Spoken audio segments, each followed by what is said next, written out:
وويل للكافرين من عذاب شديد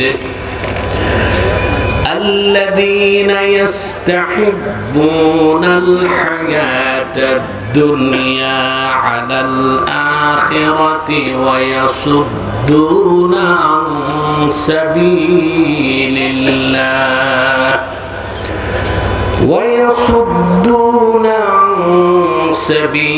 الله ويبغونها عوجا أولئك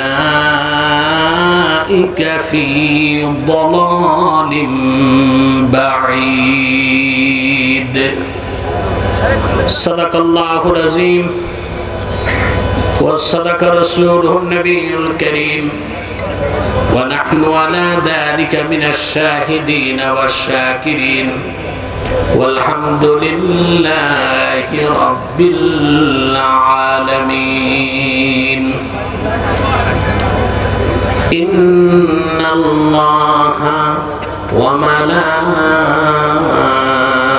وملائكته يصلون على النبي يا أيها الذين آمنوا صلوا عليه وسلموا تسليما اللهم صل على سيدنا مولانا محمد وعلى آل سيدنا مولانا محمد আপনারা এতগুলো মানুষ দরুদ শরীফ পড়ছেন, কোনো আওয়াজ নাই। আপনাদের কি সমস্যা কৃপণতা না অসুস্থতা? সবটুকু ভালোবাসা উজাড় করে পড়ুন আল্লাহুম্মা সাল্লি আলা সাইয়্যিদিনা মাশাআল্লাহ বলছেন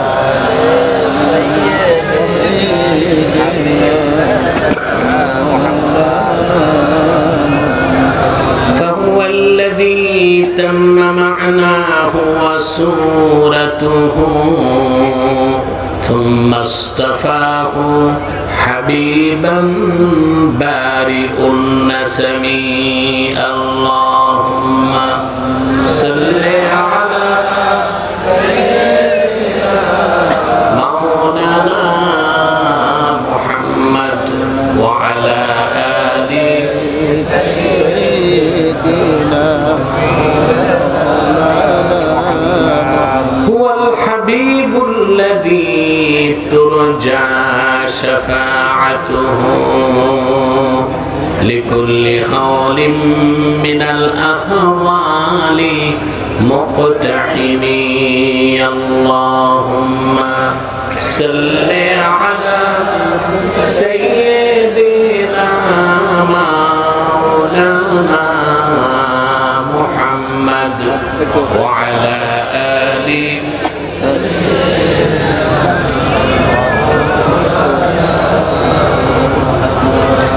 محمد رسول الله صلى الله عليه وسلم ختم الله به النبوة وحكم أن لا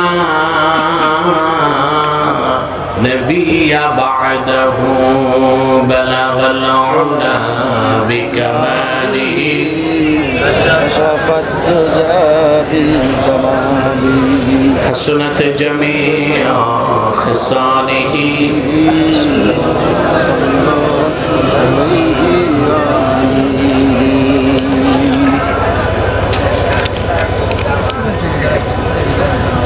ঐতিহ্যবাহী বুধহাটা পূর্বপাড়া জামে মসজিদ কমিটির উদ্যোগে আয়োজিত আজকের ওয়াজ মাহফিলের সম্মানিত সভাপতি হাজারাত উলামায়ে কেরাম তুলাবায়ে এজাম বিভিন্ন প্রান্ত থেকে যারা ছুটে এসেছেন আজকের এই মহতি মাহফিলে, স্বেচ্ছায় সানন্দে স্বতঃস্ফূর্তভাবে মনের আনন্দে শুধুমাত্র কোরআন কারিমের দুর্বার টানে আর প্রবল আকর্ষণে, তাদের সকলকে আমার অন্তরের অন্তঃস্থল থেকে জ্ঞাপন করছি মোবারক। সবটুকু শুকরিয়া আল্লাহ সুবহানাহু ওয়া তাআলার জন্য, যিনি আজকের এই বরকতপূর্ণ মাহফিলে আমাদেরকে আসার বসার তৌফিক মেহেরবানি করে ভিক্ষা দান করেছেন। সেজন্য আসুন আমরা সকলে একবার অবনত চিত্তে হৃদয়ের আবেগ অনুভূতি উজাড় করে সমবেত কণ্ঠে বলি আলহামদুলিল্লাহ।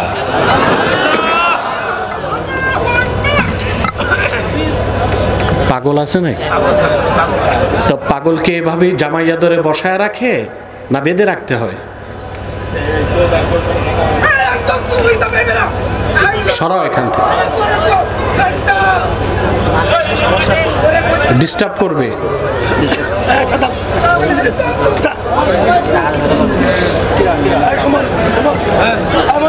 এখন এটা আবার কি ধরনের পাগল তাও দেখতে হবে, যাতে মাতাল তালি ঠিক কিনা। আপনারা যারা পাশে ভালো মানুষ আছেন এটাকে কন্ট্রোল করেন।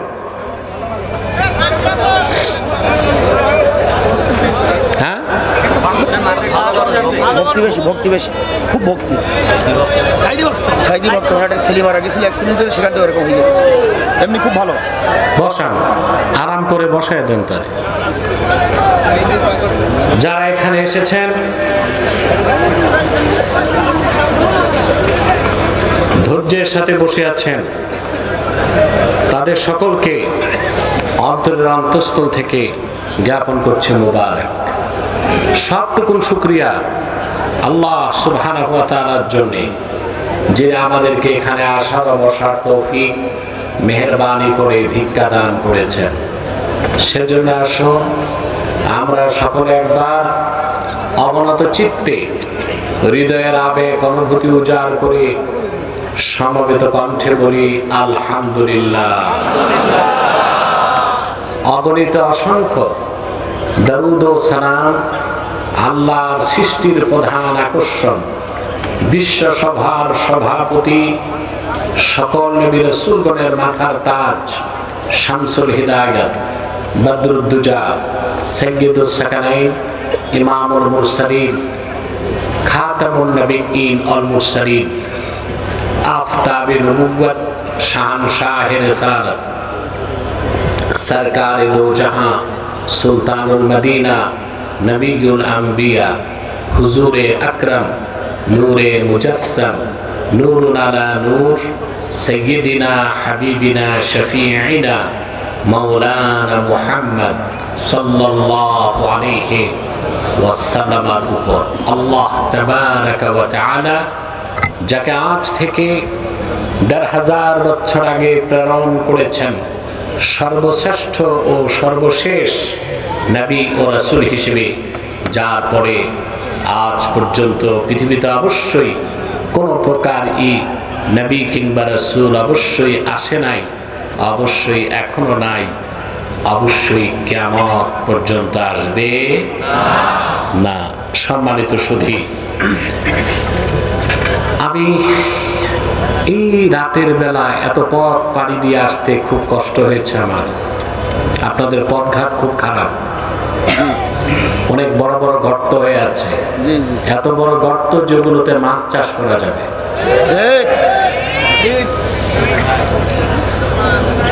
যারা দীর্ঘকাল চুরি চামারি করেছে তারা শুধু সম্পদ খায় নাই, রোড গার্ডও খেয়ে গেছে।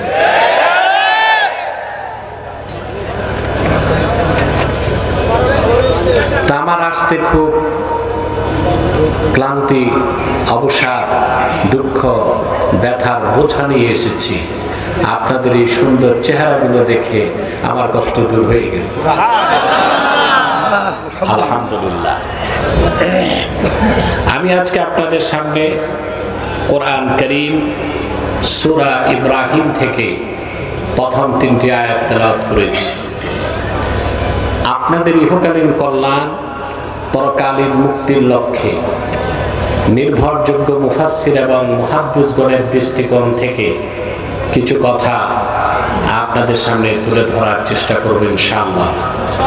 যদি আল্লাহ সুবহানাহু ওয়া তাআলা আমাকে এবং আপনাদেরকে তৌফিক ভিক্ষা দান করেন, বলুন আল্লাহুম্মা আমিন।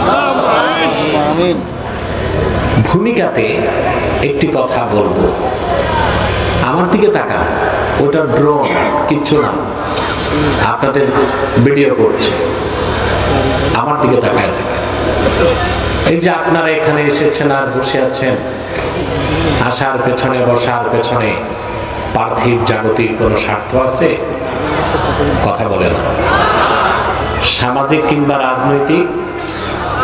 আমরা এসেছি শুধুমাত্র আল্লাহ তার হাবিবের রেজামন্দি হাসিল করার জন্য, দুনিয়ার কল্যাণ, পরকালীন মুক্তির জন্য। সুবহানাল্লাহ বলেন।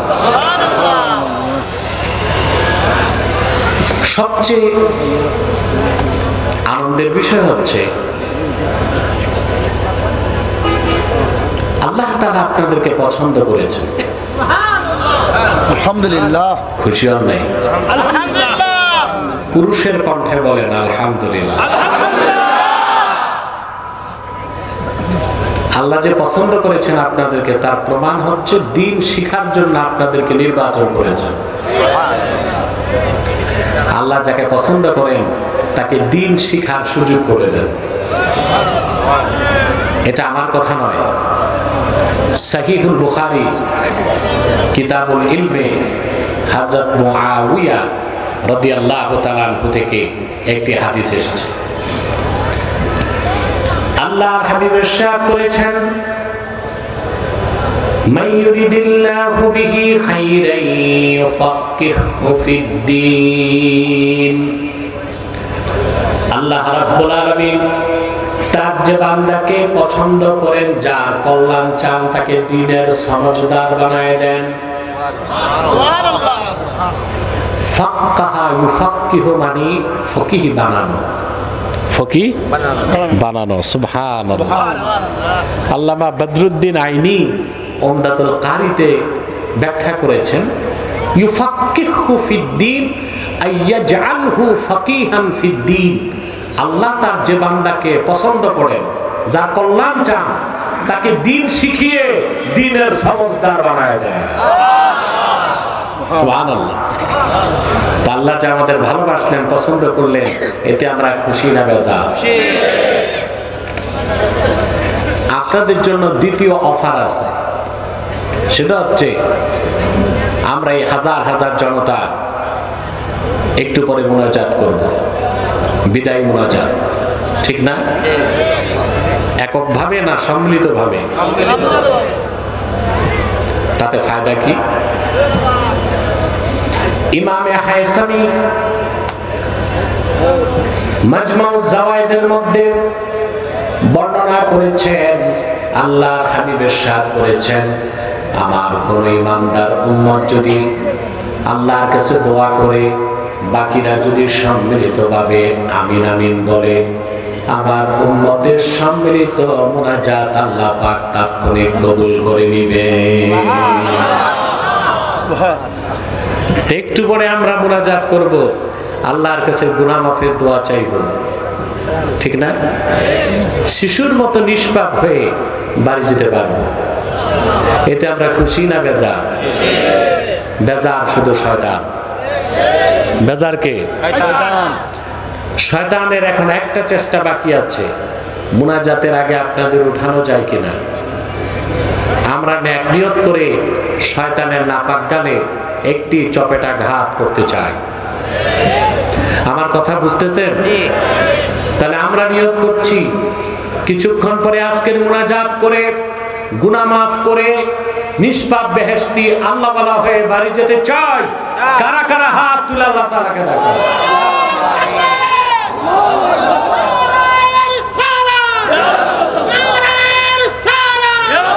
সাল্লাল্লাহু আলাইহি ওয়াসাল্লাম। আল্লাহ কবুল করুন। আল্লাহ মঞ্জুর করুক, বলুন আল্লাহুম্মা আমিন। সম্মানিত সুধী, আর দেরি নয়, সরাসরি মূল আলোচনায় চলে যাচ্ছে তেলাওয়াতের মাধ্যমে।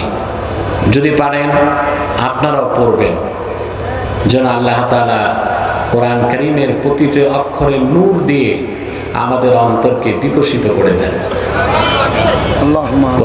আউযু বিল্লাহি মিনাশ শাইতানির রাজীম। বিসমিল্লাহির রাহমানির রাহিম। আলিফ লাম রা। কিতাবুন আনজালনাহু ইলাইকা লিতুখরিজান নাসা মিনায-যুলুমাতি ইলান-নূর। সূরা ইব্রাহিমের শুরুই করলেন আল্লাহ তাআলা কয়েকটি অক্ষর দিয়ে, আলিফ লাম রা। আলিফ লাম রা। মাইকম্যান কোন দিক? তোমার সাউন্ড ভালো আছে, আরেকটু চিকন হবে, আরেকটু বাড়বি স্টেজে। পিছনে হরেন চলে?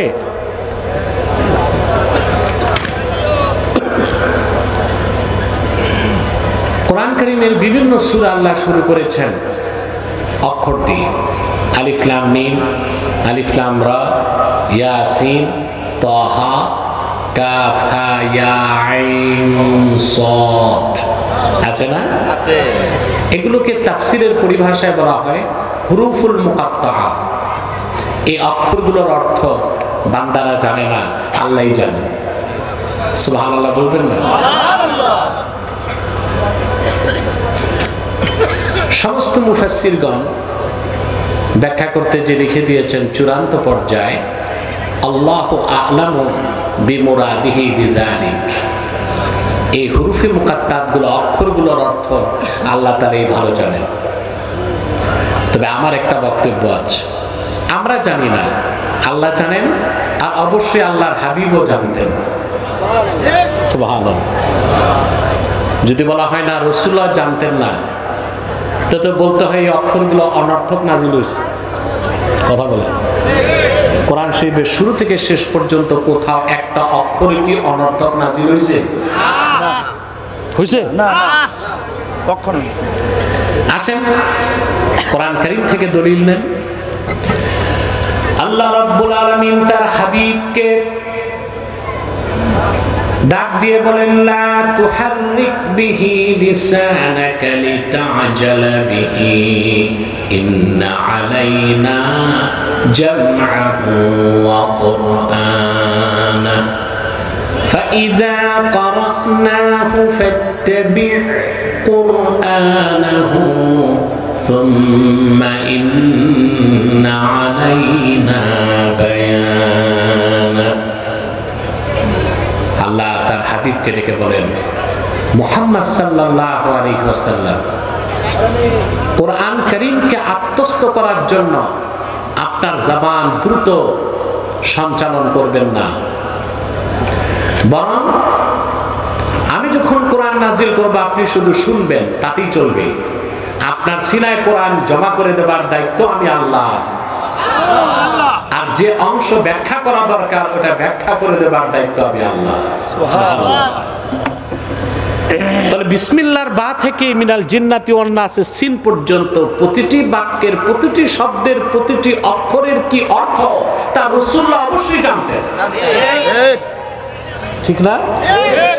সেজন্যই আমরা বলতে পারি আল্লাহ অবশ্যই জানেন, আল্লাহ তার হাবিবকেও জানিয়ে দিয়েছিলেন। সুবহানাল্লাহ। হুরুফুল মুকাত্তাতগুলোর ব্যাপারে চমৎকার তথ্য দিয়েছেন ইমাম বাইজাবি রাহমাতুল্লাহি আলাইহি।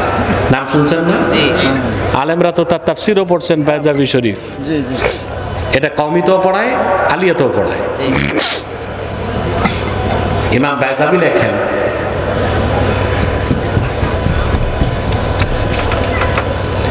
তাহাদ্দাল্লাহু সুবহানাহু ওয়া তাআলা বিহুরুফিল মুকাত্তাআ বিকুফারি কুরাইশ। আল্লাহ তাআলা এই আলিফ লাম মিম আলিফ লাম রা এই হুরুফুল মুকাত্তাত গুলো দিয়েও মক্কার কাফের কুরাইশদের সাথে চ্যালেঞ্জ করেছেন। সুবহানাল্লাহ। কিন্তু কথাটি এত সূক্ষ্ম ব্যাখ্যাপূর্ণ যে আমাকে একটা ভূমিকা টানতে হচ্ছে বুঝানোর জন্য। কাফের মুশরিকরা যখন কোরআনকে অস্বীকার করলো, আল্লাহর পক্ষ থেকে তার হাবিবের মাধ্যমে আল্লাহ কাফেরদেরকে চ্যালেঞ্জ করলেন। প্রথম চ্যালেঞ্জ আল্লাহ পাক বলেন, কুল ইন ইজতামাআতিল ইনসু ওয়াল জিন্নু আলা আইয়াতু বিমিথলি হাযাল কুরআন লা ইয়াতুনা বিমিথলিহি ওয়ালাউ কানা বা'দুহুম লিবা'দিন যাহিরা। মুহাম্মদ সাল্লাল্লাহু আলাইহি ওয়াসাল্লাম অবিশ্বাসী কাফেরদেরকে বলুন, तमाम পৃথিবীর সমস্ত মানুষ আর সমস্ত জিন যদি ঐক্যবদ্ধ হয় একটা এজেন্ডা বাস্তবায়ন করার জন্য, আল্লাহ বলেন আমার কিতাবের মতো একটা কিতাব তারা রচনা করে দেখাবে। আল্লাহ বলেন কিয়ামত তক জিন আর মানুষ যদি পরস্পরকে সহযোগিতা করে তারপরও আমার কোরআনের মতো একটা কিতাব আনতে পারবে না। কেউ পেরেছে? আল্লাহর চ্যালেঞ্জ কত শক্ত। যদি সমস্ত মানুষ আর সমস্ত জিন জোটবদ্ধ হয়, জোট বুঝেন? আরে ভাই আমি কি কবরস্থানে না মাহফিলে? এখনো তোমাদের শব্দ নাই। মাহফিলে না কবরস্থানে? আমাকে তো সাপোর্ট দিতে হবে, পারবেন না? জোট বুঝেন? বাঙালির চেয়ে বেশি জোট আর ভোট বুঝে কারা? এই দেশের মানুষ রাজনীতি বুঝুক আর না বুঝুক তর্ক করে। চায়ের দোকানে গেলে দেখবেন চায়ের কাপে রাজনীতির তর্কে যে ঝড় তুলে বাঙালি। আমেরিকাতে রাজনৈতিক দল আছে দুইটা প্রধান দল, ডেমোক্রেট আর রিপাবলিক। আরো কয়েকটা আছে অখ্যাত দল। আর ছোট্ট এক বাংলাদেশে দল আছে মোটামুটি 147টার মতো। এমন রাজনৈতিক দলও আছে যার সদস্য 3 জন, সভাপতি, সেক্রেটারি, দরজার দারোয়ান। বাংলাদেশে এই দেশের লোক জোট বুঝে, ভোট বুঝে আর নোট বুঝে। সিদ্ধান্ত নিছে একটা ভোট দিবে এক নেতাকে, কিন্তু আগের রাতে যে নোট বেশি দিছে তারে ভোট দেয়। আমি দেখলাম এই 50 বছরে এই দেশের স্বাধীনতার পর থেকে ইতিহাস এটাই প্রমাণ দেয়, এই জাতি বুঝে জোট, ভোট, নোট, ফির সব কুছ ঝুট। কিছু পায় না, কিছু পায়। তা আমরা আসলে জোট বুঝি, ভোট বুঝি আর বেশি বুঝি বলেই কিছু পাই নাই। ফিরে আসতে হবে ন্যায় ও সত্যের পথে, আর সেটা একমাত্র আল্লাহর কোরআন। ঠিক না? বলবো আরো কিছু কথা বলবো, একটু ধৈর্য ধরেন। আল্লাহ পাক বললেন সমস্ত জিন আর সমস্ত মানুষ যদি জোটবদ্ধ হয় একটি এজেন্ডা বাস্তবায়ন করতে, আমার কিতাবের মতো একটা কিতাব আনবে, কিয়ামত তক চেষ্টা করেও কোরআনের মতো একটা কিতাব আনতে পারবে না। তারপর আসলো দ্বিতীয় চ্যালেঞ্জ। أم يقولون افتراه قل فأتوا بعشر سور مثله مفتريات। বরং কাফেররা বলে কোরআন তো মুহাম্মদ সাল্লাল্লাহু আলাইহি ওয়াসাল্লাম নিজেই রচনা করেন। আল্লাহ ডেকে বললেন হাবিব আমার মুহাম্মদ সাল্লাল্লাহু আলাইহি ওয়াসাল্লাম আপনি ঘোষণা করুন কোরআনের মতো একটা কিতাব দরকার নাই, কোরআন কারীমের 10টা সূরার মতো সূরা রচনা করে দেখাও তো দেখি। কাফেররা পেরেছে? আজ তো কেউ পেরেছে? কিয়ামত পর্যন্ত পারবে? এরপর আসলো তৃতীয় চ্যালেঞ্জ। আল্লাহ পাক ঘোষণা করলেন, ইন কুনতুম ফি রাইবিন মিম্মা নাযালনা আলা আবদিনা ফাআতু বিসূরাতিন মিন মিথলিহি ওয়াদউ শুহাদাআকুম মিন দুনিল্লাহি ইন কুনতুম সাদিকিন।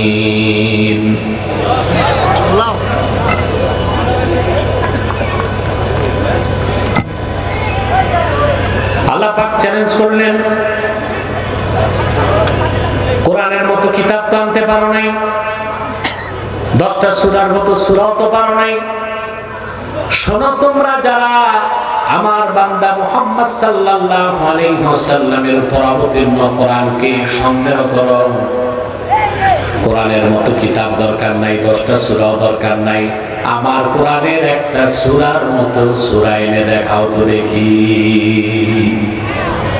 ওয়াদউ শুহাদাআকুম মিন দুনিল্লাহ, আল্লাহ ছাড়া তোমাদের যত সহযোগী আছে, বন্ধু বান্ধব আছে, শুধু আরবে না, ইয়ামানে, শামে, দামেস্কে, মিশরে, আফ্রিকায়, সবাইকে ডাকো, সম্মিলিত চেষ্টা করো। তারপরে দেখো আমার কোরআনের একটা সূরার মতো সূরা বানাতে পারো নাকি। আল্লাহ বলেছেন, একটা সূরার মতো সূরা বানাতে পারবা না, বলে সুবহানাল্লাহ। কথা খেয়াল করতেছেন? এরপরে আল্লাহর পক্ষ থেকে চ্যালেঞ্জ হলো হুরুফুল মুকাত্তাতের মাধ্যমে, আলিফ লাম মিম, আলিফ লাম রা, এইসব হুরুফ দিয়ে আল্লাহ কাফেরদেরকে চ্যালেঞ্জ করছেন। কিভাবে? যে কোনো ভাষায় কথা বলার জন্য আর লেখার জন্য অক্ষর লাগে। কি লাগে? অক্ষর লাগে। অক্ষর ছাড়া কথা বলাও যায় না, লেখাও যায় না, ঠিক না? আমরা তো দেখি দুই ঠোঁটের ঘর্ষণে কথা হয়। আহা, মানুষ যদি আল্লাহর কুদরত গুলো দেখতো তো কখনোই মানুষগুলো নাস্তিক হতো না, বরং আল্লাহর কুদরত গুলো দেখে তাদের মস্তক গুলো অবনত হয়ে যেত। সুবহানাল্লাহ। মানুষ যে আল্লাহর সিলেক্টেড সৃষ্টি, আল্লাহর পছন্দের সৃষ্টি না মানুষ? কথা বলে, আল্লাহ নির্বাচিত সৃষ্টি মানুষ। আল্লাহর কুদরত দেখার জন্য যেমন মহাশূন্যে তাকাতে হয়, আকাশের দিকে, আর আল্লাহর কুদরত বুঝার জন্য প্রতিটি মানুষ তার দেহের দিকে তাকাতে পারে। আল্লাহ পাক বলেছেন, আপনারা কথা বলেন না স্টেজে, বসেন বসেন, সব বসেন, আমার ডিস্টার্ব হচ্ছে। আর আপনারা আমাকে একটু সাপোর্ট দিবেন। আপনারা ঘুমান, জীবিত আছেন না মরে গেছেন আমি বুঝবো কেমনে? সারা শব্দ করবেন না ইনশাআল্লাহ? যারা নাস্তিক, অ্যাথিস্ট, নাস্তিক, বেঈমান, 2-3 পাতা বিজ্ঞান পড়ছে, ওরা মানুষকে শিখায় মানুষ হচ্ছে ন্যাচারাল সিলেকশন। নাউজুবিল্লাহ বলেন। অর্থাৎ প্রকৃতির খামখেয়ালিতে এমনে এমনে মানুষ হয়ে গেছে। বানর থেকে, হনুমান থেকে, ওরাং ওটাং থেকে, শিম্পাঞ্জি থেকে, যেগুলো বলে গেছে ইংরেজ দার্শনিক নিকৃষ্ট শয়তানের পোষ্যপুত্র ডারউইন। এই শয়তানটাই প্রথম দ্য থিওরি অফ এভলিউশনে এই বিবর্তনবাদকে লিখেছে। পৃথিবীতে কোটি কোটি মানুষ বিবর্তনবাদ পড়ে নাস্তিক হয়ে গেছে, কিন্তু আল্লাহ তাআলার সৃষ্টি, শ্রেষ্ঠ সৃষ্টি মানুষের একটা দিক দেখেন, এই যে ভাষা, কথা, এই একটা কুদরত দেখলেই আল্লাহর কুদরতের সামনে মস্তক নত হয়ে যাবে। আমরা দেখি ঠোঁট নড়ে, কথা হয়, বিষয় কি এতটুকু? কথা জাগে মনে, কথাকে সাজায় মাথা, মনের কথা মুখে আসতে লাগে বাতাস। কথা পরিবহন করে কে? সুবহানাল্লাহ। কথা জাগে মনে, কথা জাগে মনে, কথা সাজায় মাথা, বাতাস পরিবহন করে কণ্ঠের মাধ্যমে দুই ঠোঁটের ঘর্ষণে অক্ষরে রূপ নিয়া ভাষা বেরিয়ে যায়। প্রতিটি ভাষা লেখার জন্য, বলার জন্য উপাদান হচ্ছে অক্ষরমালা। কি? এবার দেখেন হুরুফে মুকাত্তার দিয়ে কিভাবে চ্যালেঞ্জ করা হলো কাফেরদেরকে। আল্লাহ পাক কাফেরদেরকে চ্যালেঞ্জ করলেন, আমার কিতাবের মতো একটা কিতাব তো আনতে পারো নাই, 10টা সূরার মতো সূরাও তো পারো নাই, একটি সূরার মতো সূরাও তো পারো নাই। আমার ভাষা আরবি, আমার হাবিবের ভাষাও আরবি, কোরআনের ভাষাও আরবি, কুরাইশরা তোমাদের ভাষাও তো আরবি। আরবি লেখার জন্য, বলার জন্য যে অক্ষর লাগে তা তো তোমাদের কাছে আছে, যেমন আলিফ লাম মিম, আলিফ লাম র, ইয়াসিন, তাহা। আল্লাহ উদাহরণ দিয়ে দিয়ে বুঝাই দিলেন, এই রকম অক্ষরগুলো দিয়া আমার কোরআনের একটা বাক্যের মতো বাক্য তৈরি করে দেখাও তো দেখি। কাফেররা পেরেছে? জোরে বলেন। সেজন্য বেজাবি বলেছেন এই আলিফ লাম মিম, আলিফ লাম রা, এই হুরুফুল মুকাত্তাত দিয়ে আল্লাহ তাআলা মূলত কাফেরদেরকে আরেক প্রকার চ্যালেঞ্জ করেছেন। বলেন সুবহানাল্লাহ। সুবহানাল্লাহ। বাস এতটুকুই কথা এখানে, তারপর সামনে যাচ্ছি। কিতাবুন আনজালনাহু ইলাইকা লিতুখরিজান নাসা মিনাজ যুলুমাতি ইলান নূর।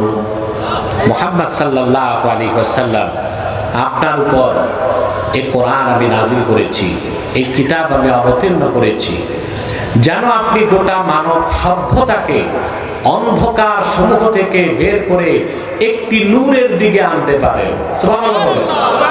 সেই নূর হচ্ছে ইসলাম, সেই নূর হচ্ছে ঈমান। সুবহানাল্লাহ বলেন। সুবহানাল্লাহ। সেই নূর কি? ঈমান। ইসলাম। সেই নূর হচ্ছে ঈমান। ইসলাম সম্পর্কে আমার দেশে 88% মুসলমানের কোনো ধারণাই নেই। তারা মনে করে ইসলাম হচ্ছে প্রথা সর্বস্ব একটা ধর্ম। একটু নামাজ রোজা করলাম, টুপি দাড়ি লাগাইলাম, বাস আমি মুসলিম হয়ে গেছি। না, ইসলাম এত ছোটখাটো বিষয় না।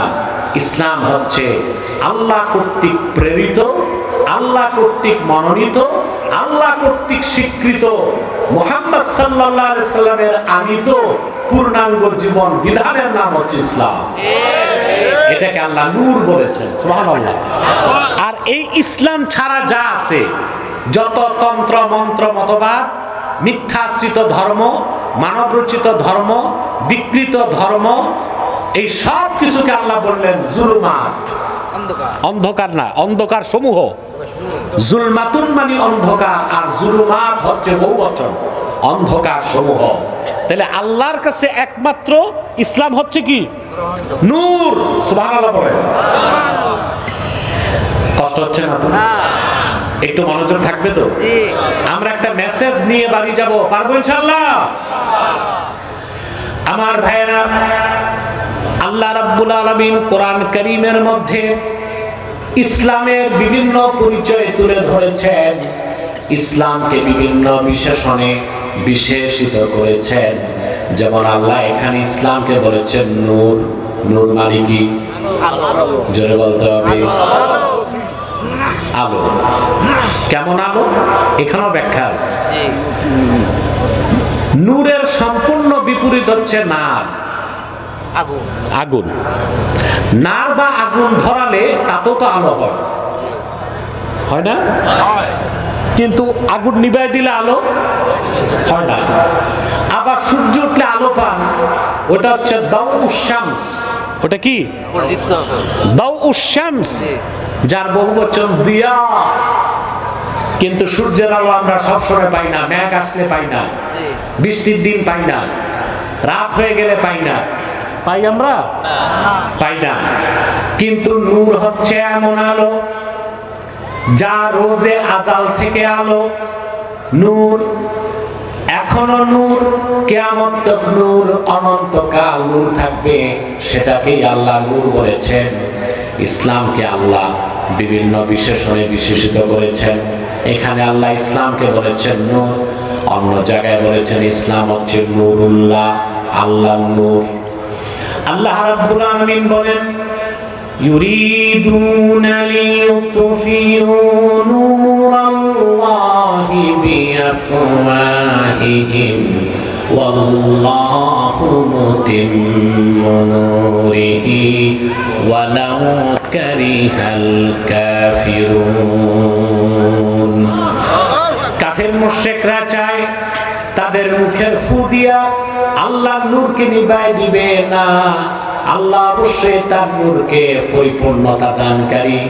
আল্লাহ অবশ্যই মুহাম্মদ সাল্লাল্লাহু আলাইহি ওয়াসাল্লামকে প্রেরণ করে প্রায় ১৫০০ বছর আগে আল্লাহ তার নূর ইসলামকে পরিপূর্ণ করে দিয়েছেন। কিয়ামত পর্যন্ত সেই আল্লাহর নূর দ্বীন ইসলাম, যেটা চেরাগে মুহাম্মাদি, মানুষকে শুধু আলোই দেখায় যাবে।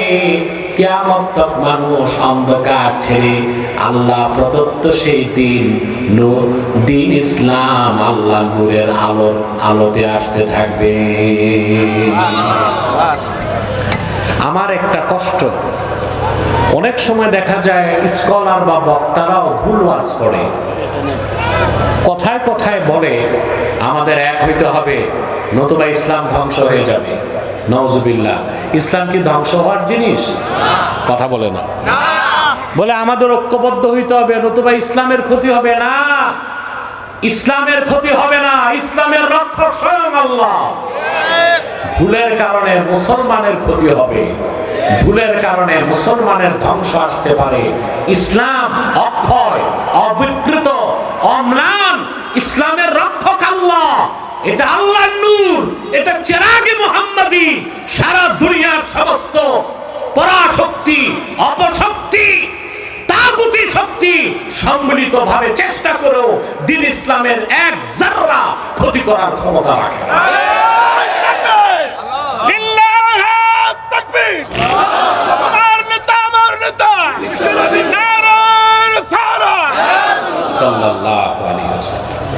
তাহলে আপনাদের ভাষা ঠিক করবেন। ইসলামের ক্ষতি করা যায়? ইসলাম ধ্বংস হওয়ার জিনিস? ক্ষতি হয় কাদের? ধ্বংস হবে কারা? যদি ইসলাম থেকে সরে যায়। ঠিক না? প্রিয় ভাইরা আমার, এই ইসলামকে আল্লাহ বলেছেন দ্বীনুল্লাহ, আল্লাহর দ্বীন। ইসলামকে আল্লাহ বলেছেন নূরুল্লাহ, ইসলামকে আল্লাহ বলেছেন নূর, ইসলামকে আল্লাহ বলেছেন উরওয়াতুন উসকা। আল্লাহ পাক বলেন ফামান ইয়াকফুর বিত্তাগুতি ওয়া ইউমিন বিল্লাহি ফাকাদ ইসতামসাকা বিল উরওয়াতিল উসকা। ফামান ইয়াকফুর বিত্তাগুত, যে তাগুতকে অস্বীকার করবে, ওয়া ইউমিন বিল্লাহ, আল্লাহর উপর ঈমান আনবে, সুবহানাল্লাহ, ফাকাদ ইসতামসাকা বিল উরওয়াতিল উসকা, সেজন্য একটা শক্ত হাতলকে ধরলো। সুবহানাল্লাহ। ইসলামকে আল্লাহ বলেছেন উরওয়াতুন উসকা, এমন এক শক্ত হাতল, লাম ফিসামা লাহা আই লা ইনকিতা লাহা, এই হাতল যে ধরবে তার শেষ গন্তব্য হবে আল্লাহর জান্নাত, মাঝখানে কোনো বাধা নেই। বলে সুবহানাল্লাহ। ইসলামকে আল্লাহ বলেছেন উরওয়াতুল উসকা, বলেন সুবহানাল্লাহ। শুধু তাই নয় ভাইরা আমার, ইসলামকে আল্লাহ বলেছেন দ্বীনুল্লাহ, মানে আল্লাহর দ্বীন। চিন্তা করে, একমাত্র ইসলামই হচ্ছে সাম্প্রদায়িকতার ঊর্ধ্বে। সাম্প্রদায়িকতার ঊর্ধ্বে বাংলাদেশে কিছু বুদ্ধিজীবী আছে, আছে না? এখন বুদ্ধিজীবীদের ভাত নাই, এ সবগুলো ধরা খাইছে। সরকার পতনের আগে আমার কাছে ধরা খাইছে সবগুলো বুদ্ধিজীবী। এটা জেলে আছে এখন, আলহামদুলিল্লাহ বলবেন না? এটা ছিল নাস্তিকদের ঠাকুর শাহরিয়ার কবির। এটারে শাহরিয়ার কবির নামে কেউ চিনে না, এটারে বলে মুরগি চোর। আছে জেলে। আমার সাথে ডিবেটে সে শোচনীয়ভাবে পরাজিত হয়েছিল। আমার কথা, এই নাস্তিক শাহরিয়ার কবিরকে 2 দিনের রিমান্ড কেন দিল? ও তো যুদ্ধাপরাধী। আলেম ওলামার বিরোধিতার জন্য তারা করেছে গাধানি। গাধানি শুনছেন না? এটা করে গেছে জাহানার ইমাম। ওটা জাহানার ইমাম ছিল না, জাহান্নামের ইমাম ছিল। ওইটা মরার পর রেখে গেছে ওর পোষ্যপুত্র শাহরিয়ার কবিরকে। আর শাহরিয়ার কবিরের পয়সা আসছে ইসরায়েল থেকে। কোত্থেকে? তাদের ব্যবসা ছিল কি? মুক্তিযুদ্ধের চেতনা আর রাজাকার। এই ব্যবসা গেছে,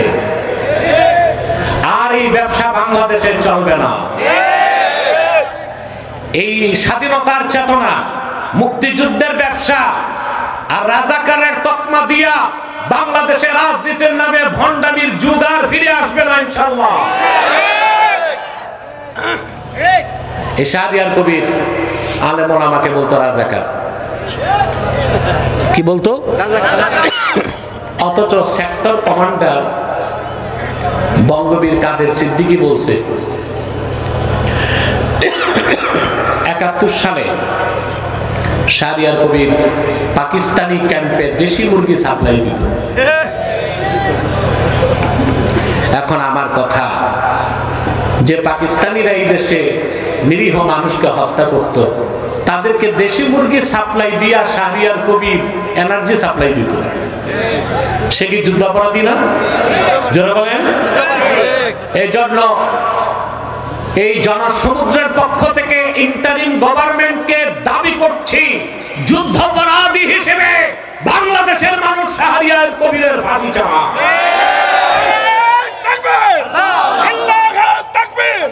ইসলামের শত্রুরা বিপ্লব বিপ্লব নারায়ে তাকবীর, আমার নেতা আমার নেতা নারায়ে রিসালাত সাল্লাল্লাহু আলাইহি ওয়াসাল্লাম।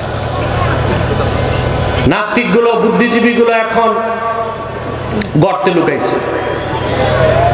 জালেম সবাই পালাইছে। কেউ গেছে স্বামীর বাড়ি, কেউ শ্বশুর বাড়ি, কেউ দাদার বাড়ি, কেউ পশ্চিমা দুনিয়া ওদের বাপের বাড়ি। ঠিক না? আমরাই ছিলাম, আমরাই আছি। মনে রাখবেন, যে সময় বা যে যুগ চলে যায় তার কখনো ফিরে আসে না। কিয়ামত তো ফিরবে না, কখনোই ফিরবে না। কিন্তু যে মানুষগুলো একবার খাসলত খারাপ হয়ে যায়, ওরা পালিয়ে গেলেও যদি মরে না যায়, আবার তারা পুরানো খাসলতে ফিরে আসতে পারে। এটা আপনাদের মনে রাখতে হবে। কথা বুঝতে পারছেন? এই বুদ্ধিজীবী মহল ওলামায়ে কেরামকে প্রায় বলে, আমরা যদি বলি বাংলাদেশ ইসলামী শরিয়া আইন চাই, চাই না? আমরা ব্যক্তিগতভাবে আমি চাই খেলাফত প্রতিষ্ঠিত হোক, ইমারত ইসলামিয়া প্রতিষ্ঠিত হোক। এখন ইসলামী ইমারতের কথা বললে, শাসনের কথা বললেই তারা বলে আমরা নাকি সাম্প্রদায়িক। অথচ একমাত্র ইসলামী হচ্ছে সাম্প্রদায়িকতার ঊর্ধ্বে। আর ইসলাম ছাড়া প্রত্যেকটা ধর্মই সাম্প্রদায়িকতার দোষে দুষ্ট। তার প্রমাণ হিন্দু ধর্ম নাম প্রমাণ দেয় ধর্মটা কাদের? কথা বলে না। ইহুদি ধর্ম, খ্রিস্টান ধর্ম, বৌদ্ধ ধর্ম।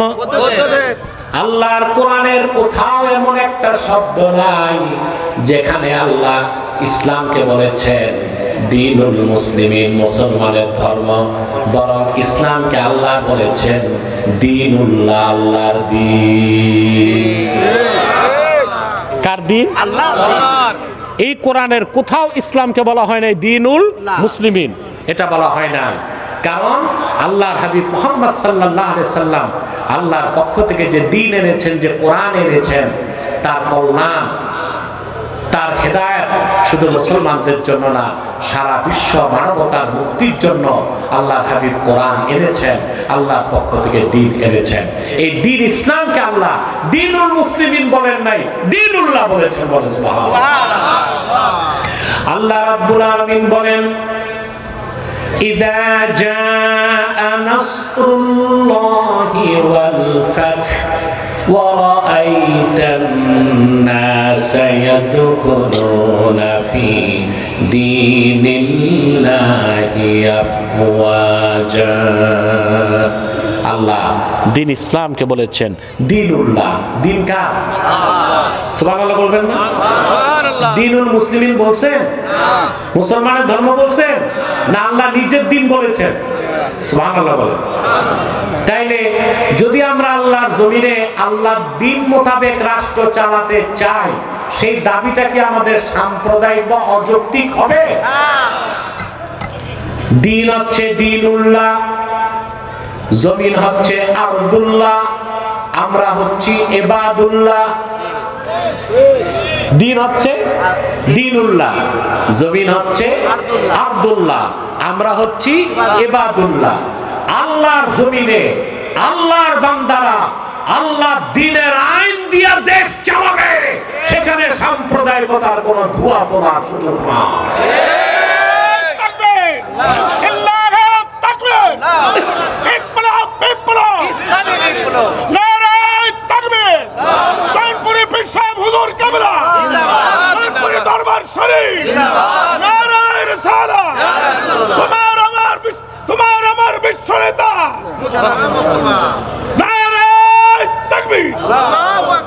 সম্মানিত সুধী, তাহলে ইসলাম কথা বুঝতেছেন?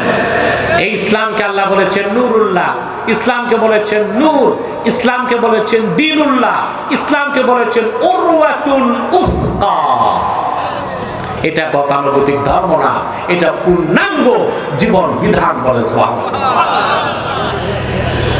আমার ব্যক্তি জীবন কেমন হবে, সমাজ জীবন কেমন, সাংস্কৃতিক জীবন কেমন, রাষ্ট্র জীবন কেমন, শিক্ষা জীবন কেমন, লেনদেন কেমন, ব্যবসা বাণিজ্য কেমন হবে, আইন আদালত কেমন হবে, বিচার ব্যবস্থা কেমন হবে, সব কথাই দ্বীন ইসলামের মধ্যে এসেছে। দ্বীন ইসলাম যারা মানবে, এই পৃথিবীতে তাদের কোনো কল্যাণ মুক্তির জন্য অন্য কোনো মানুষের, কোন ধর্মের, কোন মতবাদের মুখাপেক্ষী হবার দরকার নাই। ইসলামের বাইরে কিচ্ছু নাই, সবটাই জুলুমাত, চাইলেও নেওয়ার কোনো সুযোগ নাই। আপনারা বলতে পারেন হিন্দু ধর্ম, বৌদ্ধ ধর্মের কথা বাদ দিলাম, ইসলাম ছাড়াও তো আরো দুইটা ধর্ম আছে, যে দুই ধর্মকে বলা হয় সেমেটিক রিলিজিয়ন, সেমেটিক রিলিজিয়াস বলা হয় না? একটা ইহুদি ধর্ম আর একটা খ্রিস্টান ধর্ম। আরবিতে আকাশকে বলে সামা। কি বলে? এই সামা থেকে সেমেটিক, সামা থেকে অর্থাৎ কোন কালে যে ধর্মটা আকাশ থেকে এসেছে ওইটাকে বলা হয় সেমেটিক রিলিজিয়াস। কথা বুঝতেছেন? হ্যাঁ, আমরা জানি মুসা নবীর কাছে দ্বীন এসেছে আসমান থেকে, ঈসা নবীর কাছে দ্বীন এসেছেও আসমান থেকে। এখন কেউ বলতে পারে তাইলে ইসলাম ছাড়া আরো তো ধর্ম আছে, ওগুলো মানা যাবে না কেন? প্রশ্ন আসে না? আমি একটা সহজ উদাহরণ দিচ্ছি আপনাদেরকে। ঔষধ যত দামি হোক, মূল্যবান হোক, মেয়াদ উত্তীর্ণ ঔষধ খেলে রোগী ভালো হবে না মরবে? মারা যাবে না?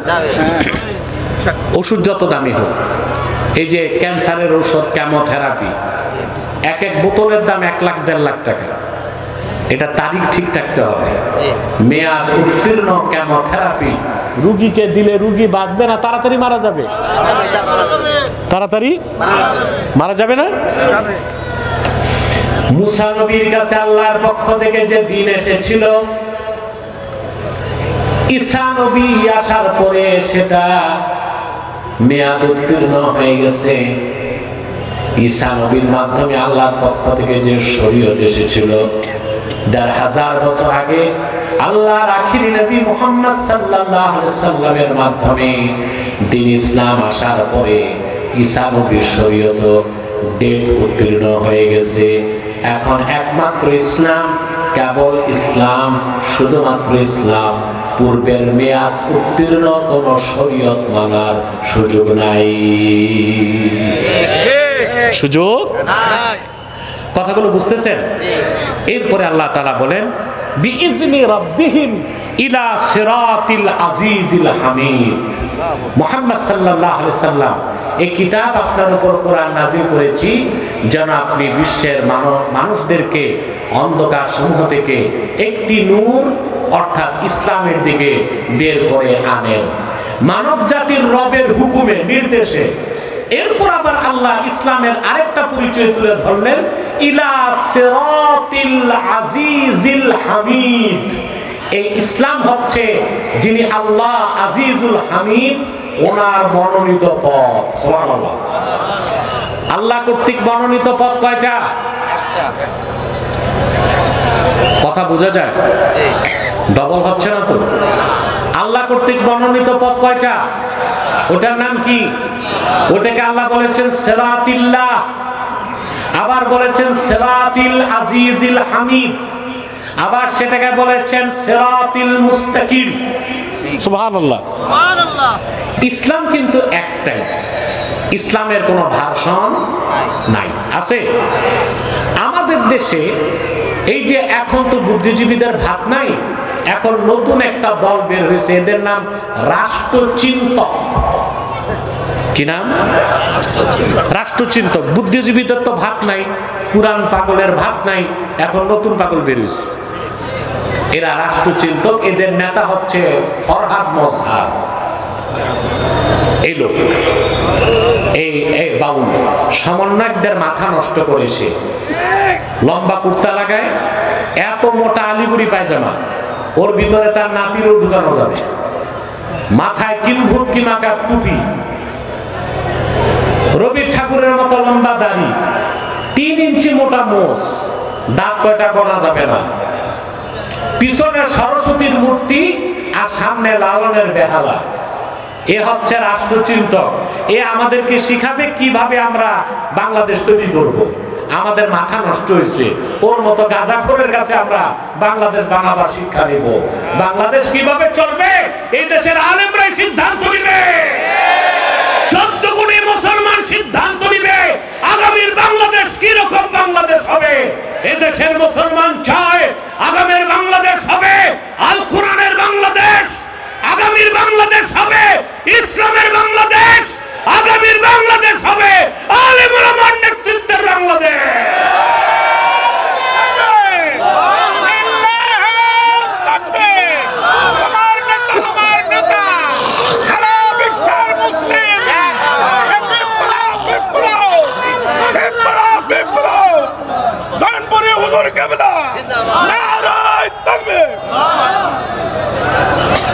সম্মানিত সুধী, ইসলামের কোন ভার্সন নাই। আরে বাবা কথা বলো না, ইসলামের কোন ভার্সন? আল্লাহ এক, কোরআন এক, ইসলামও এক, এটার কোন ভার্সন নাই। সুবহানাল্লাহ বলবেন না? এই সব রাষ্ট্রচিন্তকরা ইসলামের বিভিন্ন ভার্সন উল্লেখ করতে চায়। যেমন বলে পলিটিক্যাল ইসলাম, রেডিক্যাল ইসলাম, সুফিবাদী ইসলাম। চিন্তা করেন কত বড় আঘাত আমাদের ইমানের উপর। যখন আমরা জিহাদের কথা বলি তখন বলে এটা রেডিক্যাল ইসলাম, যখন আমরা ইসলামী রাষ্ট্র ব্যবস্থার কথা বলি বলে এটা পলিটিক্যাল ইসলাম। আর শুধু যারা পীরি মুরিদি করে, তসবিহ পড়ে, তাদেরটা বলে এটা সুফিবাদী ইসলাম। না, ইসলামকে ভাগ করার, ভাষণ করার অধিকার তোমাকে কে দিয়েছে? ইসলাম তো একটাই, সিরাতিল আজিজিল হামিদ। এটা মহান আল্লাহ স্বীকৃত মনোনীত পথ, ইসলাম একটাই, এটা কোনো ভাষণ না। জিহাদ পূর্ণাঙ্গ ইসলাম নয়, পূর্ণাঙ্গ ইসলামের একটা আমল। কথা বলেন। সিয়াসাতুল ইসলামিয়া, ইসলামী রাজনীতি পূর্ণাঙ্গ ইসলাম নয়, পূর্ণাঙ্গ ইসলামের একটা আমল। তরিকত তাসাউফ পূর্ণাঙ্গ ইসলাম নয়, পূর্ণাঙ্গ ইসলামের একটা আমল। ইসলাম একটাই, এটার কোনো ভার্সন নাই। এই ইসলামকে আল্লাহ বলেছেন সিরাতিল আজিজিল হামিদ। ইসলামের বাইরে কোনো কিছু আল্লাহ গ্রহণ করবেন না। আল্লাহর আখিরি নবী মুহাম্মদ সাল্লাল্লাহু আলাইহি ওয়াসাল্লাম ১০০০ বছর আগে আল্লাহর পক্ষ থেকে আমাদের জন্য আনলেন পূর্ণাঙ্গ জীবন বিধান, যার নাম ইসলাম, যার আরেক নাম নূর, যার আরেক নাম নুরুল্লাহ, যার আরেক নাম উরওয়াতুল উসকা, যার আরেক নাম দ্বীনুল্লাহ, যার আরেক নাম সিরাতিল আজিজিল হামিদ। বলেন সুবহানাল্লাহ। মুসলমান, আগে ইসলামকে চিনুন। আপনারা তো ইসলামের পরিচয় জানেন না, এই জন্য আপনাদেরকে কাফের মুশরিক বেঈমানরা পথভ্রষ্ট বানায় আর আপনাদেরকে নিয়ে গুটি খেলে, ঠিক না? এবার আসেন, আল্লাহ ওনার দুইটা সিফত উল্লেখ করলেন, আজিজ আর হামিদ। কয়টা? দুইটা। এখন আজিজ অর্থ কি? আজিজ শব্দের বাংলা অর্থ হচ্ছে, কিন্তু এই অর্থটা অপরিপূর্ণ। আজিজ শব্দের ব্যাখ্যা করতে যে ইমাম রাজি লেখেন, আল্লাযী লা ইউজাদু লাহু মিসলুন, আকাশ ও জমিনে যার কোনো মিসাল নাই, দৃষ্টান্ত নাই, উদাহরণ নাই, সেই মহান সত্তা, তাকে বলা হয় আজিজ। তিনি আমার আল্লাহ। এখান থেকে একটা মাসালা আকীদার বের হয়, সেটা হচ্ছে সকল আকারের স্রষ্টা আমার আল্লাহ নিরাকার। সুবহানাল্লাহ।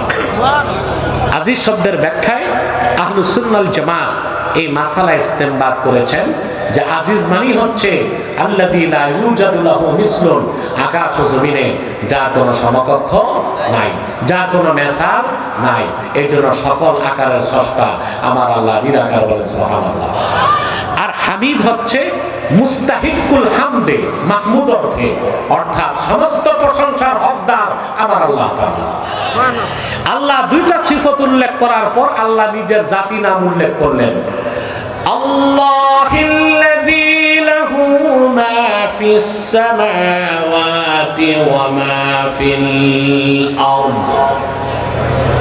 এই ইসলাম হচ্ছে আজিজুল হামিদের, তিনি হচ্ছেন আল্লাহ, আকাশ ও জমিনের একচ্ছত্র মালিকানা যার। বলেন সুবহানাল্লাহ।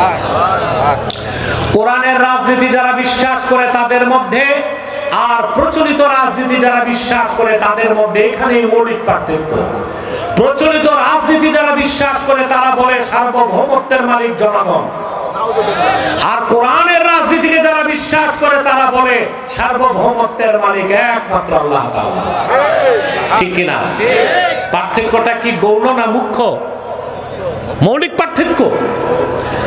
যারা মনে করবে সার্বভৌমত্বের মালিক জনগণ, তাদের মিছিল মিটিং রাজনীতি সব নাজায়েজ এবং হারাম হিসেবে গণ্য হবে। আর যারা কোরআন সুন্নাহ মোতাবেক রাজনীতি করবে, বিশ্বাস করবে সার্বভৌমত্বের মালিক আল্লাহ, তাদের রাজনীতিটা ইবাদত বলে গণ্য হয়ে যাবে। একটা ইবাদত হবে আর একটা কি হবে? নাফরমানি হবে। আপনারা শক্তি দিয়া বলেন সার্বভৌমত্বের মালিক কে?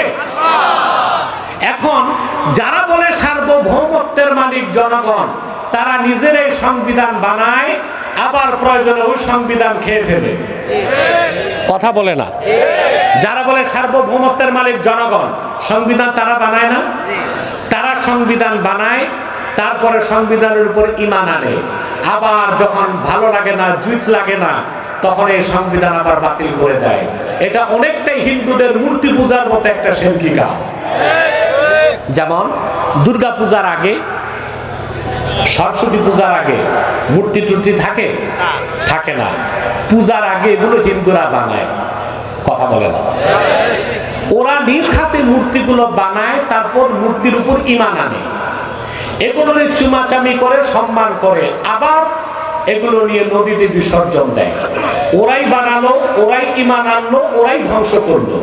তো এখন যারা জনগণ সার্বভৌমত্বের মালিক এটা বলে, এরাই জনগণকে প্রতিনিধি বানায়া সংবিধান লেখে, ঈমান আনে, আবার যখন ভালো লাগে না এই সংবিধানকে আবার খেয়ে ফেলে।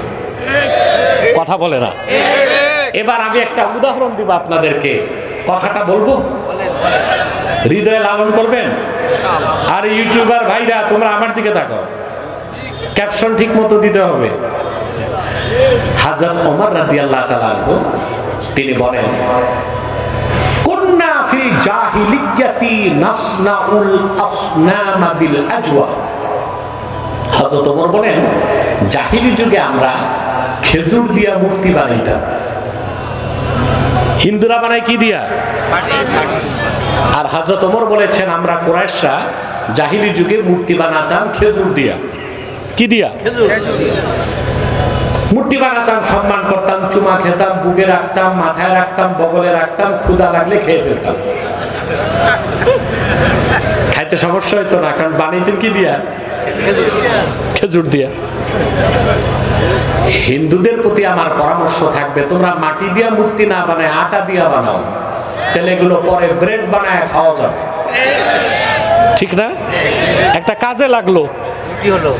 তো হযরতে ওমর রাদিয়াল্লাহু তাআলা আনহু বলেন, আমরা খেজুর দিয়া মূর্তি বানাতাম, সম্মান করতাম, শ্রদ্ধা করতাম, চুমা খাইতাম, মাথায় রাখতাম, বুকে রাখতাম, বগলে রাখতাম, ক্ষুধা লাগলে খেয়ে ফেলতাম।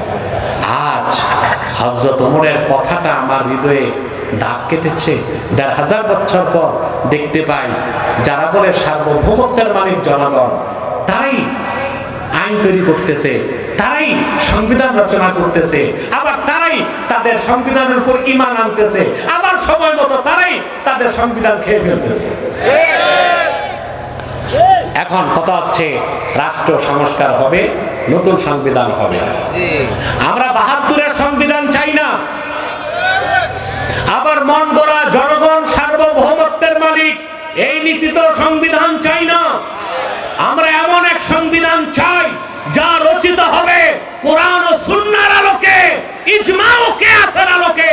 এইরকম একটি সংবিধান একটি সুন্দর বাংলাদেশ আমাদের উপহার দিতে পারে। আল্লাহ কবুল করুন।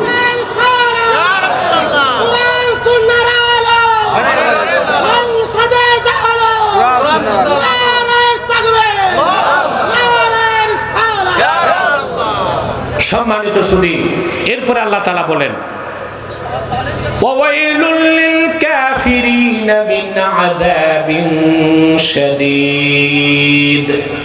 কাফেরদের জন্য দুর্ভোগ, তাদের জন্য রয়েছে জাহান্নামের কঠিন শাস্তি। আল্লাযীনা ইস্তাহিব্বুনাল হায়াতাদ দুনিয়া আলাল আখিরাতি ওয়া ইয়াসুদ্দুনা আন সাবিলিল্লাহি ওয়া ইয়াবগুনাহা ইওয়াজা। ওই সব কাফের তারা যারা আখিরাতের উপর দুনিয়ার জীবনকে প্রাধান্য দেয় আর আল্লাহ তাআলার মনোনীত সিরাতে মুস্তাকিমের মধ্যে বক্রতা সৃষ্টি করতে চায়, কোনোদিন বক্রতা সৃষ্টি করতে পারবে না। উলাইকা ফি দালালিন বাঈদ।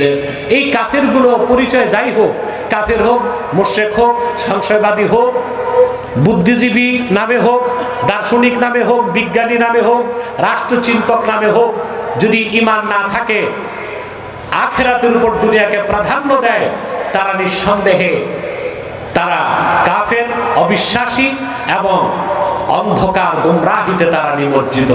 বলেন নাউজুবিল্লাহ। আল্লাহ তাআলা আমাদেরকে যেন কবুল ও মঞ্জুর করেন, বলুন আল্লাহুম্মা আমিন। সাদাকাল্লাহুল আযীম ওয়া সাদাকা রাসূলুহুন নবিয়ুল কারীম ওয়া নাহনু আলা যালিকা মিনাশ শাহিদিন ওয়াশ শাকিরিন আলহামদুলিল্লাহি রাব্বিল আলামিন। না না, ওয়াজ হইছে মানে উঠে যাবেন তা না, মুনাজাত করতে হবে। মিয়া সাহেব, আপনারা কি আউলিয়া কেরাম নাকি? এক সেকেন্ডে বসে যান। আমি এখনই আপনাদেরকে নিয়ে মুনাজাতের দিকে চলে যাচ্ছি। আপনাদের কাছে আমার একটি অনুরোধ, এখানে আপনারা বিভিন্ন দল ও মতের লোক আছেন, আছেন না? কথা বলে না। আমি আপনাদের কাছে সাতক্ষীরাবাসী একটা অনুরোধ করে যাই, আপনাদের মধ্যে মাসলাকগত দ্বন্দ্ব আছে থাকুক, সমস্যা নাই, দল যার যেটা আছে থাকুক, তিনটি ইস্যুতে আমরা এক হয়ে যাব। ইসলামের সুমহান স্বার্থ রক্ষায় আমরা ঐক্যবদ্ধ হয়ে যাব। মুসলমানদের মৌলিক দাবিগুলো আদায়ে আমরা এক হয়ে যাব। আর বাংলাদেশকে আগ্রাসন মুক্ত রাখতে আমরা এক হয়ে যাব। আমাদের এই তিনটি স্বার্থের বিরুদ্ধে বাংলাদেশে কাজ করছে তিনটি অমুসলিম সম্প্রদায়। তার মধ্যে সবচেয়ে নিকৃষ্ট হচ্ছে কাদিয়ানী সম্প্রদায়। নিঃসন্দেহে তারা কাফের এবং অমুসলিম। তাদেরকে যারা কাফের বলবে না তারাও কাফের, ঠিক কিনা বলেন? কারণ তারা আল্লাহর আখিরি নবী আমার নূর নবীজি মুহাম্মদ সাল্লাল্লাহু আলাইহি সাল্লামকে আল্লাহর শেষ নবী হিসেবে বিশ্বাস করে না। চিল্লায় বলেন নাউজুবিল্লাহ। সেজন্য তারা কি? তাদেরকে যারা কাফের বলবে না তারা কি? সম্মানিত সুধী, এরপরে আল্লাহ তাআলা বলেন ওয়াইলুল লিল কাফিরিনা মিন আযাবিন শাদীদ। কাফেরদের জন্য দুর্ভোগ, তাদের জন্য রয়েছে জাহান্নামের কঠিন শাস্তি। আল্লাযীনা ইস্তাহিব্বুনাল হায়াতাদ দুনিয়া আলাল আখিরাতি ওয়া ইয়াসুদ্দুনা আন সাবিলিল্লাহি ওয়া ইয়াবগুনাহা ইওয়াজা। ওই সব কাফের তারা যারা আখিরাতের উপর দুনিয়ার জীবনকে প্রাধান্য দেয় আর আল্লাহ তাআলার মনোনীত সিরাতে মুস্তাকিমের মধ্যে বক্রতা সৃষ্টি করতে চায়, কোনদিন বক্রতা সৃষ্টি করতে পারবে না। উলাইকা ফি দালালিন বাঈদ। এই কাফেরগুলো পরিচয় যাই হোক, কাফের হোক, মুশরিক হোক, সংশয়বাদী হোক, বুদ্ধিজীবী নামে হোক, দার্শনিক নামে হোক, বিজ্ঞানী নামে হোক, রাষ্ট্রচিন্তক নামে হোক, যদি ঈমান না থাকে, আখিরাতের উপর দুনিয়াকে প্রাধান্য দেয়, তারা নিঃসন্দেহে তারা কাফের, অবিশ্বাসী এবং অন্ধকার গুমরাহিতে তারা নিমজ্জিত। বলেন নাউজুবিল্লাহ। আল্লাহ তাআলা আমাদেরকে জন্য কবুল ও মঞ্জুর করেন, বলুন আল্লাহুম্মা আমিন। সাদাকাল্লাহুল আযীম ওয়া সাদাকা রাসূলুহুন নবিয়ুল কারীম ওয়া নাহনু আলা যালিকা মিনাশ শাহিদিন ওয়াশ শাকিরিন আলহামদুলিল্লাহি রাব্বিল আলামিন। না না, ওয়াজ হইছে মানে উঠে যাবেন তা না, মুনাজাত করতে হবে। মিয়া সাহেব, আপনারা কি আউলিয়া কেরাম নাকি? এক সেকেন্ডে বসে যান। আমি এখনই আপনাদেরকে নিয়ে মুনাজাতের দিকে চলে যাচ্ছি। আপনাদের কাছে আমার একটি অনুরোধ, এখানে আপনারা বিভিন্ন দল মতের লোক আছেন না? কথা বলে না। আমি আপনাদের কাছে সাতক্ষীরাবাসী একটা অনুরোধ করে যাই, আপনাদের মধ্যে মাসলাকগত দ্বন্দ্ব আছে থাকুক, সমস্যা নেই, দল যার যেটা আছে থাকুক, তিনটি ইস্যুতে আমরা এক হয়ে যাব। ইসলামের সুমহান স্বার্থ রক্ষায় আমরা ঐক্যবদ্ধ হয়ে যাব। মুসলমানদের মৌলিক দাবিগুলো আদায়ে আমরা এক হয়ে যাব। আর বাংলাদেশকে আগ্রাসন মুক্ত রাখতে আমরা এক হয়ে যাব। আমাদের এই তিনটি স্বার্থের বিরুদ্ধে বাংলাদেশে কাজ করছে তিনটি অমুসলিম সম্প্রদায়। তার মধ্যে সবচেয়ে নিকৃষ্ট হচ্ছে কাদিয়ানী সম্প্রদায়। নিঃসন্দেহে তারা কাফের এবং অমুসলিম। তাদেরকে যারা কাফের বলবে না তারাও কাফের, ঠিক কিনা বলেন? কারণ তারা আল্লাহর আখিরি নবী আমার নূর নবীজি মুহাম্মদ সাল্লাল্লাহু আলাইহি সাল্লামকে আল্লাহর শেষ নবী হিসেবে বিশ্বাস করে না। চিল্লায় বলেন নাউজুবিল্লাহ। সেজন্য তারা কি? তাদেরকে যারা কাফের বলবে না তারা কি? কিন্তু মানুষকে তারা ধোঁকা দিয়ে কাফের বানাবার জন্য মুসলমানদের মতো দাড়ি রাখে, মুসলমানদের মতো টুপি লাগায়, মুসলমানদের মতো নাম রাখে। তাই বলে কি তারা মুসলমান হবে? দাড়ি রাখলে কেউ যদি মুসলমান হতে পারত, তো রবীন্দ্রনাথ ঠাকুরের চেয়ে বড় মুসলমান কে হইত? নাম রাখলে, টুপি লাগালে মুসলমান হওয়া যায়? ভারতের দিল্লি পার্লামেন্টে কংগ্রেসের হিন্দু এমপিরাও সাদা লম্বা টুপি লাগায়, ওরা মুসলিম হবে? আর এক শয়তান নাম রাখলে মুসলমান হবে ওরা? এক শয়তান বোতলে পেশাব করে উপরে নাম লিখে দিছে শরবত, ওটা কি শরবত হবে? তদ্রুপ কাদিয়ানীরা কাফের এবং অমুসলিম। আব্দুল আউয়াল আব্দুল সামাদ, মোবাশ্বের আলী কবির চৌধুরী, গওহর রেজভী শাহরিয়ার কবির আর নিঝুম ঝুমদার, এসব নাম রাখার দ্বারা তারা মুসলমান হতে পারে না। আমার ভাইরা, আমার বন্ধুরা, আমার আল্লাহ ও নূর নবীজি আমার মুহাম্মদ সাল্লাল্লাহু আলাইহি সাল্লামের ইসলাম ও কোরআনের হাজার হাজার হাজার বছর পরে বর্তমান ভারতের কুখ্যাত পাঞ্জাবের কুখ্যাত গুরুদাসপুরের কুখ্যাত কাদিয়ানে ইংরেজ আমলে এক শয়তান নিজকে নবী দাবি করছে। চিল্লায়া বলেন নাউজুবিল্লাহ। শয়তানটার নাম রেখেছিল তার বাপ মির্জা গোলাম আহমদ কাদিয়ানী। সাবধান, তাকে গোলাম আহমদ বলা যাবে না, কারণ গোলাম আহমদ অর্থ আহমদ এর গোলাম। কোন কাফের কোনদিনও গোলাম আহমদ এর গোলাম হতে পারে না। আর কাদিয়ানের কাজ্জাব ছিল শেষ দরজার কুখ্যাত কাফের, ইংরেজদের পাঁচাটা গোলাম। সে গোলাম আহমদ এর গোলাম ছিল না, সে ছিল কুখ্যাত শয়তানের কুখ্যাত গোলাম। কাদিয়ানের কাজ্জাব মিথ্যা নবুয়তের দাবিদার মির্জা গোলাম শয়তান কাদিয়ানীর উপর গজব এসেছে 1908 সালে। যখন গজব এসেছে, কাদিয়ানের কাজ্জাব মিথ্যা নবুয়তের দাবিদার মির্জা গোলাম শয়তান কাদিয়ানী 1908 সালে ধ্বংস হয়ে কুখ্যাত জাহান্নামের কুখ্যাত কুকুরে পরিণত হয়েছে। তার অনুসারীরাও ধ্বংস হয়েছে।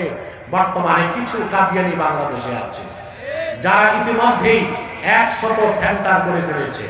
দুঃখজনক, আপনাদের সাতক্ষীরা শ্যামনগরে কাদিয়ানীদের একটা আস্তানা হয়ে গেছে।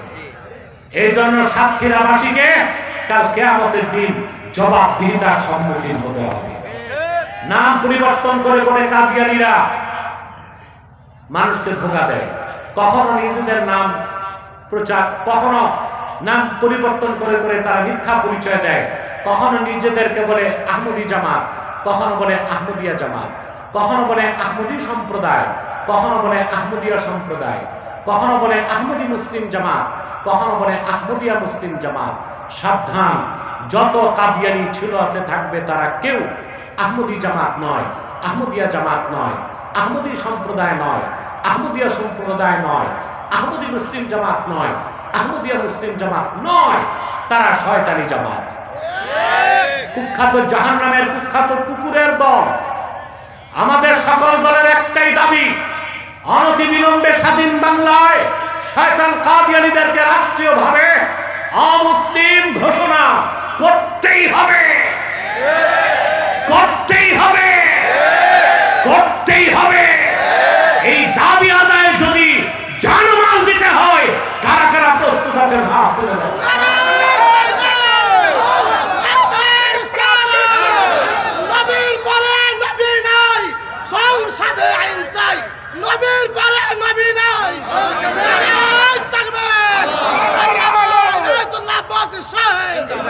সম্মানিত সুধী, তাদের অর্থনৈতিক সহযোগিতা করবেন না? করবেন? করেন? জি। প্রাণ কোম্পানির যত জিনিস তাদের, সেজান কোম্পানির জুস তাদের, RFL এর পণ্যগুলো তাদের, প্রথম আলো, ডেইলি স্টার, কালের কণ্ঠেগুলো তাদের। এগুলো ধরবেন না, কিনবেন না, বেচবেন না, মনে থাকবে। বিশেষ করে প্রথম আলো পত্রিকা পেলেই আগুনে জ্বালায় দিবেন। এটা হচ্ছে বাংলাদেশেরও শত্রু, ইসলামের শত্রু, মুসলমানের শত্রু, বাংলাদেশেরও শত্রু। এই প্রথম আলো পত্রিকার কাজই হচ্ছে CIA আর ভারতের রয়ের এজেন্ডা কিভাবে বাস্তবায়ন করা যায়। এই পত্রিকাকে আপনারা বর্জন করুন এবং পাওয়া মাত্রই আগুনে জ্বালাই দিন। পারবেন না ইনশাআল্লাহ? আরেকটি মুসলিম সম্প্রদায় আমাদের বিরুদ্ধে কাজ করছে, এটা হচ্ছে ঈসাই জামাত, খ্রিস্টানদের একটা গোপন দল। এরা 1975 সালে বাংলাদেশে ঢুকেছে। এই পর্যন্ত প্রায় 2.5 লক্ষ পরিবারকে খ্রিস্টান বানিয়েছে। তাদের ব্যাপারে সাবধান থাকবেন। আরেকটা ফেরকা আছে হিজবুত তাওহীদ, এই এক গোমরা দল। এটা 64 ডিস্ট্রিক্টে কাজ করতেছে। এদের মূল কাজ হচ্ছে জাতিকে আলেম ওলামা থেকে সরায় দেওয়া। ওরা বলে সব আলেমরাই ধর্ম ব্যবসায়ী, জনগণকে ওলামায়ে কেরাম থেকে সরাতে চায় তারা। এর মানে হচ্ছে ভাই, যেই বকরির পালের রাখাল নাই, ওই বকরি যায় বাঘের পেটে। আর যে কওমের নেতৃত্বে আলেমরা নাই ওই কওম যায় বিজাতির খপ্পরে। এই জন্য হিজবুত তাওহীদ কাজ করে যাচ্ছে, তাদেরকে শক্ত হাতে দমন করতে হবে। পারবেন ইনশাআল্লাহ? আসুন মুনাজাত করি আমরা।